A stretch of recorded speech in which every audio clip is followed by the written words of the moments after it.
again, as I mentioned last week on the podcast, I wanted to give everybody some time to collectively catch their breath, breathe, relax. And I think we did that. I think we did that. So here's what I pose to you. We have a couple of different things we're going to go over. I have some questions for you, some moments, looking for some things.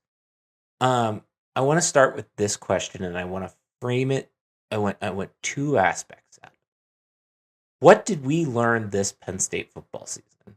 Aspect one I'm looking for is X's and O's, results on the field. What did we learn about that?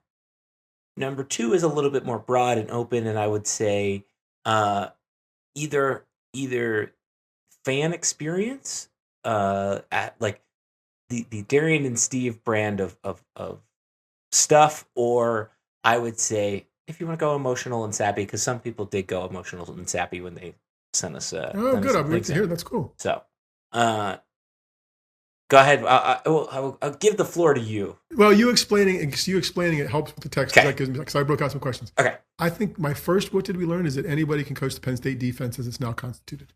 Like realistically, right? We change coordinators and they still shut people down and do whatever else. So I think they've accumulated. What we learned is they've accumulated a lot of really good talent on the defensive side of the ball, and it may not matter. At least it hasn't mattered the past 2 seasons or so, 3 seasons now. Who's scheming them up? Right. So that's good for them. Okay. I think we learned there's still a lot of same old, right? Like, and not that they didn't do better this, but it's still really, really good, just not quite there, right? And I think they're closer than they were before. Yeah. So I think we learned that. And if we're going to lean into the James Franklin letter from her before, we've learned if somebody didn't know it by now, he's the guy who's going to be here. If they're going to win a national championship in the next few years, it's going to be under him. So yeah, I think those are 3 things we learned. How many is a few? I'm curious. Next few. What did I say? Next few years. You said next few years. Is that like next 3 decade? I mean, he's probably got 2 or 3 before we. I mean, because after this year, people will start getting really antsy next year, right? If things don't. Yeah. Although the math hasn't changed. About that. No.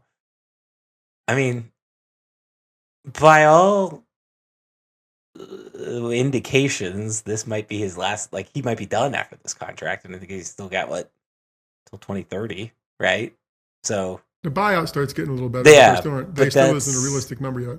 I mean, you're going to have it. He's going to be around to the new stadium open. I mean, there's just no way that you're getting rid of a, Yeah, and they do all the right thing. Program-wise, they're doing all the right things. So those are the things we learned. I think I'll go with those 3 initially, and we'll see what else we come up with. All right, I like that.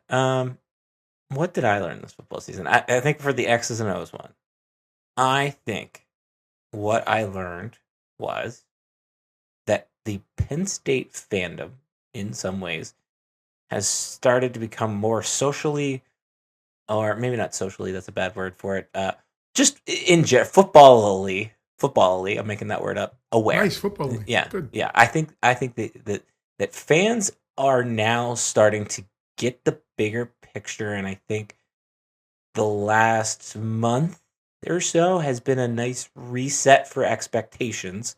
I think because Penn State won, I would argue, 2 big games, quote unquote, if we're throwing that word around, between the SMU game, a game you're supposed to win, and then the Boise State game, what proved to be a top 10 win for James Franklin. Go into the Orange Bowl, and I think James Franklin, I think Andy Kotelnicki, and I think even Tom Allen coached not a perfect game, but a really good game, right? Like a solid game. And yet it all kind of backfires because the wide receivers can't make plays and the quarterback throws an interception, and all of this kind of storyline that has built towards James Franklin has been, it's James Franklin's fault, but James Franklin didn't run routes or throw the football. Right. Yep. And I think Penn State fans visually needing to see that was kind of like a awareness wake up moment that I think that is what I think collectively I think Penn State fans have learned. Like I felt that, and it was I didn't write it because I didn't think it was the undercurrent of the whole season, as I think the right there being there was there. But I think ultimately that was maybe what we more so learned within the last month or so. But I think that's really what the big takeaway is. Expectations can and should change. Okay. I would go with that. Okay. So I hear a little bit of because they became more football-y. What was the word? Football-y. Yeah, it's Became, 3 L's and a Y. Did they, since fans became more football-y, did I hear patience as a subtext of that? Yeah, I think that's a good way to do it, because I think I'm just making people were very impatient. I think people were very impatient, and yet we get a top 5 AP finish, first one in literally 20 years. You get a Fiesta Bowl trophy out of it. You get the memory of a home football playoff game. Yeah, you might not have like a win over 1, 2, and 3 in the rankings, but you had a very good football season. You had a Heisman candidate. You had all of these other cool little moments and comeback wins and dramatic games and things like that I think added up and made this season fun. But I think there was a lot of just being patient this season, and you'll get a little bit of reward. And I think Penn State fans were rewarded for regardless of how the Orange Bowl ended. Yeah. Okay. I'm okay with that. That makes sense. I don't know if they're going to be patient by something goes wrong September 27th of 2025 at home. The patience might end pretty quickly. Yeah, I mean, that's how this works. I mean, I think it was even Ryan Day said last night, if you want to know what it's like, try being a head football coach, try losing the first game next season. Like right. Yeah, just so. Okay, what did we learn from the Darian and Steve perspective of like fan culture, I guess, or fan experience media? What did we learn there? Because I think your most recent article kind of hinted at what I thought you think you're going to say. I don't know. Let's find out. I thought the playoff game was the best experience for fans. Not what I thought you were this season. But okay. I wondered too. I'm like, what did I hit there? I mean, just because it was clean, because we talked about going to do what was going to be different, and a lot was made of that. Fan experience. What did we learn? They were a little better with information in general in terms of athletics. Maybe that's what. No, still not what I'm.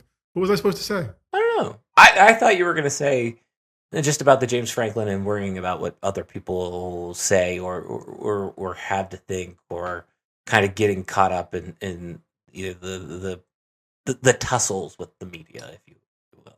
Yeah, I mean, from him learning that, I guess maybe, but I'm not sure he's learned that, right? Like I think he needs to prove come next year there's going to be another one of those. And I think fans the same thing. Like it's try losing the first game next season, as Ryan Day said. So I don't know that patience and above it works for either one of them.